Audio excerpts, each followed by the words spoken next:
5 سال گزر گئے لیکن سائمہ ماں نہیں بن سکی۔ پھپھو ساس نند، یہاں تک کہ اس کا شوہر بھی اسے تانے دینے لگا۔ اس کی پھپھو بار بار کہتی تھی یہ منحوس ہے، بس اس سے جان چھڑوا لینی چاہیے۔ بانجھ پن کا تانا وہ الفاظ کتنا درد دیتے ہیں یہ صرف ایک عورت ہی سمجھ سکتی ہے۔ سائمہ ہر رات ان کی باتیں سنتے ہوئے سو جاتی اور صبح سخت لہجے اس کے منتظر ہوتے۔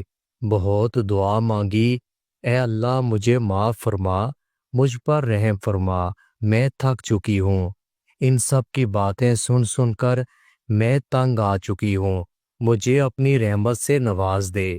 ساس کبھی کسی حکیم کے پاس تو کبھی کسی ڈاکٹر کے پاس لے جاتی۔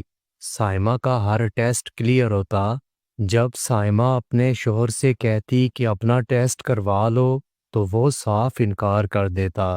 7 سال گزر چکے تھے لیکن اولاد نہیں ہوئی۔ پھر ایک دن سائمہ کھانا بنا رہی تھی، اس کا شوہر گھر واپس آیا، اس کے ساتھ ایک لڑکی تھی۔ ماں نے پوچھا بیٹا یہ لڑکی کون ہے؟ بیٹا مسکرا کر بولا اماں یہ تیری بہو ہے، ہم نے کورٹ میرج کی ہے۔ ماں پہلے کچھ پریشان سی ہوئی، پھر سائمہ کی طرف دیکھ کر بولی اس منحوس کا کیا کرنا ہے؟ سائمہ کے شوہر نے سائمہ کی طرف دیکھ کر اسے 3 بار طلاق دے دی۔ پھر وہ دوسری بیوی کا ہاتھ تھام کر اپنے کمرے میں چلا گیا۔ ساس نند سب بہت خوش ہوئے۔ سائمہ کی دنیا اجڑ چکی تھی لیکن وہ اب ساری زندگی رونے کے سوا اور کیا کر سکتی تھی؟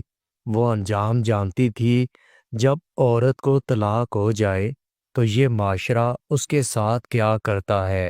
طلاق والی لڑکی کو صرف گوشت کا ٹکڑا سمجھا جاتا ہے۔ 10 سال پہلے وہ کب جانتی تھی کہ یوں آنے والا وقت اس پر قہر برسائے گا؟ وہ کب جانتی تھی کہ اس کے دامن پر طلاق کا دبا لگ جائے گا؟ سائمہ کی ساس گالی دے کر کہنے لگی منحوس اب ہمارے گھر سے نکل جاؤ۔ سائمہ نے بنا کچھ کہے اپنے لبوں کو سی لیا۔ کیا شکوہ کرتی، کس سے شکایت کرتی جب زخم ہی اپنوں نے دیے تھے؟ وہ اپنے کمرے میں گئی، اپنا موبائل اٹھایا، الماری میں کپڑے پڑے ہوئے تھے، کچھ ضرورت کا سامان اٹھایا۔ اس کا شوہر کہا کرتا تھا کہ نئی موٹر سائیکل لینی ہے۔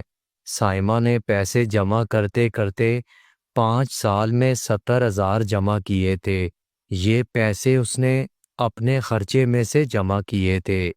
وہ جاتے ہوئے اپنے شوہر کی طرف مسکرا کر دیکھنے لگی، کہنے لگی میں پاگل ہوں، میں کسی کو دکھ نہیں دیتی، میں بد دعا نہیں دوں گی، بس میرے نصیبوں کا سفر ایسا تھا۔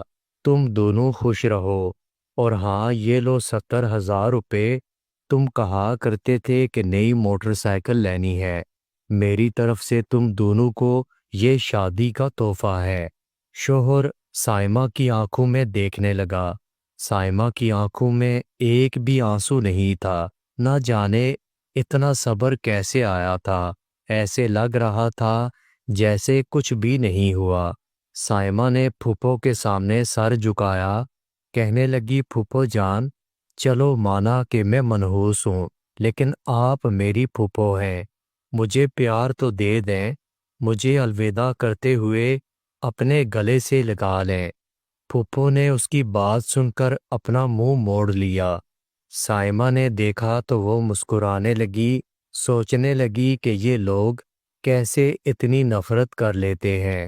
سائمہ نے جیسے ہی گھر سے باہر قدم رکھا اس کا ضبط ٹوٹ گیا، اس کی آنکھوں سے آنسوؤں کا طوفان بہنے لگا، اس کی سرخ آنکھیں برباد زندگی، تڑپتا دل بے بسی کی انتہا، ہزار شکوے